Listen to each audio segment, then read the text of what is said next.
Assalamualaikum warahmatullahi wabarakatuh. Izin memperkenalkan diri, nama saya Dara Nur Hanifah dengan NIM 2184609 dari Prodi Pendidikan Guru Sekolah Dasar Institut Pendidikan Indonesia Garut. Baik, di sini saya akan mereview kembali mengenai buku yang minggu kemarin saya baca. Ini adalah salah satu tugas mata kuliah yang sedang saya ampuh, yaitu mata kuliah literasi di sekolah dasar yang dibimbing oleh Bapak Widi Sukma Nugraha MPD. Baik, di sini saya akan mereview kembali mengenai buku It's Her, di mana minggu kemarin saya telah mereview dari halaman 1 sampai 16. Itu adalah bab 1 dan bab 2. Di sini saya akan mengulas kembali mengenai buku It's Her ini. Buku ini ditulis oleh Gogor Subiakto, berisikan halaman 194 halaman dan menggunakan bahasa Indonesia. Baik, di sini saya akan mereview dulu dari bab 3 yang telah saya baca, di mana dari bab 3 ini muncullah lagi gitu ya seorang Fahmi, di mana yang 1 tahun tidak menemui Mita, dan Mita pun merasa shock atau merasakan kebingungan bahwa kenapa sih orang ini harus kembali lagi. Itulah kebiasaan Fahmi yang membuat Mita itu merasakan kebingungan gitu ya.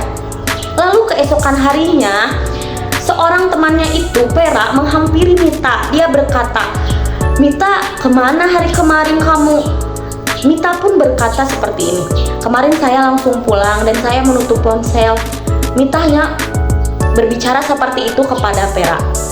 Mungkin Pera mempunyai firasat ya bahwa Mita itu selalu memikirkan cowok yang memang telah menyakitkan terhadap Mita ini. Pera langsung berkata seperti ini, "Coba ya nanti saya kenalkan dengan teman saya.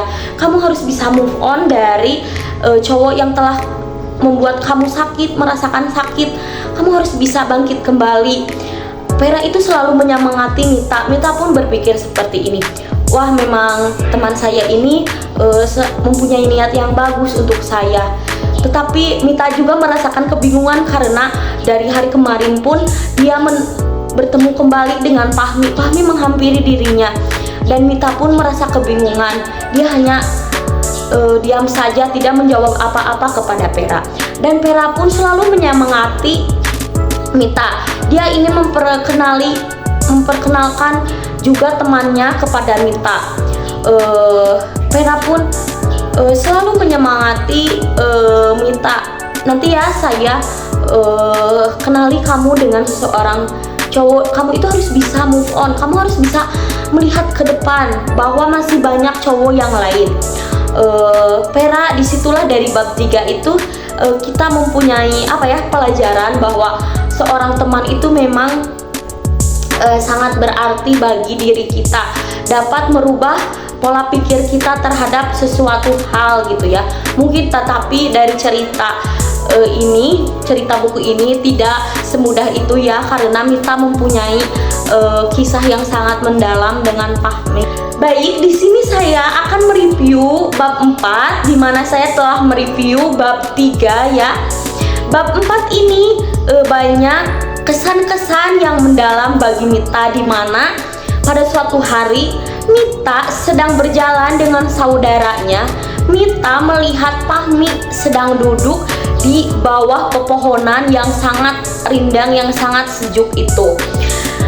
Dan tidak lama kelamaan bocah ini itu meninggalkan Mita, dan sehingga Mita sendirian.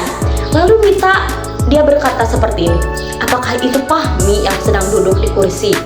Lalu tidak lama, tidak berpikir apapun, Mita menghampiri Fahmi dan duduk di sebelah Fahmi.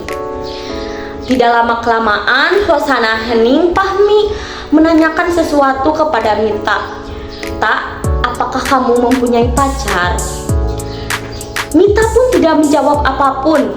Mita malah menanyakan kembali kepada Fahmi, "Fahmi, apakah kamu sudah mempunyai pacar?" Dua-duanya tidak saling menjawab apapun. Mereka menelusuri jalan demi jalan. Dia berjalan berdua, lalu bergenggam tangan, lalu mengenang tempat itu, dan Fahmi juga berkata seperti ini, "Tak, apakah kamu masih ingat dengan tempat ini?"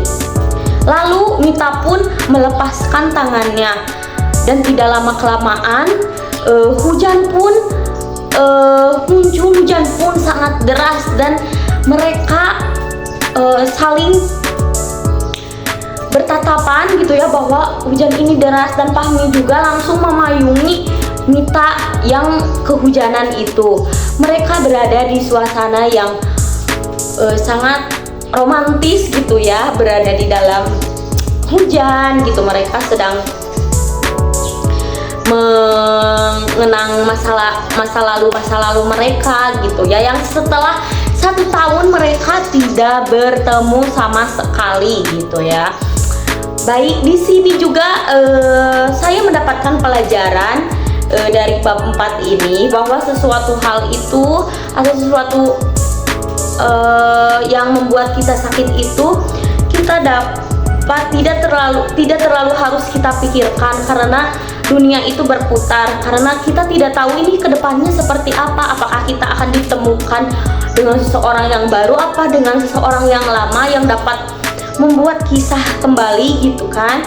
Jadi kita jangan khawatir ya, bahwa sesuatu hal itu akan berubah. Kita tidak perlu juga mengkhawatirkan masa depan kita itu bagaimana. Kita percaya saja, kita melakukan hal-hal yang baik saja. Baik, alhamdulillah saya telah mereview dari bab 3 dan bab 4. Saya telah menceritakan mengenai buku It's Hurt ini, dimana buku ini sangat dapat kita mudah pahami ya, karena saya ucapkan kembali, ini tidak jauh dengan realita-realita atau kehidupan nyata bagi seorang remaja yang sedang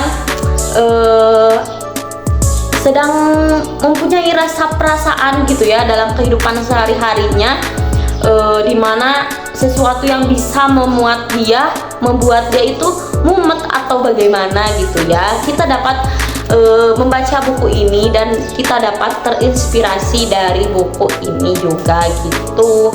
Mungkin dari saya dicukupkan sekian mereview buku It's Hurt ini. Ini juga masih ada banyak beberapa bab, nanti saya akan review kembali. Dicukupkan sekian. Wassalamualaikum warahmatullahi wabarakatuh.